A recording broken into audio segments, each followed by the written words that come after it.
بسم اللہ الرحمن الرحیم۔ السلام علیکم۔ کےتحت اردو ٹی وی کے ساتھ میاں ارسلان فہیم۔ ناظرین آئیے آپ کو لے چلتے ہیں آج کے ہیڈ لائنز کی جانب۔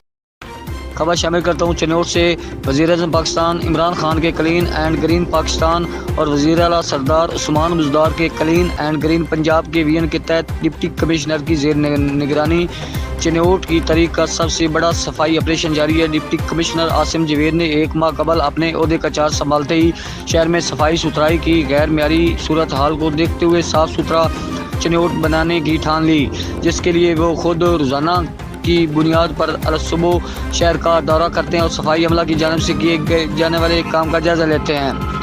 ڈپٹی کمشنر آج خود انکروچمنٹ کے عملے کے ہمراہ اپنی نگرانی میں شہر بھر میں قائم عارضی تجاوزات کو بھی ختم کروا رہے ہیں، تاکہ بازاروں اور گلیوں کی خوبصورتی بھی برقرار رہے اور بازاروں کی کشادگی سے لوگوں کو بھی آسانیاں پیدا ہو سکیں۔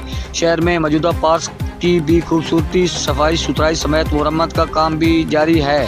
شہر کے تمام پارکس میں لائٹیں بھی مکمل کر دی گئی ہیں۔ رپورٹ ملک جعفر علی، KNN نیوز چنیوٹ۔ اب تک کے لیے اتنا ہی۔ مزید معلومات کے لیے دیکھتے رہیں KNN اردو ٹی وی۔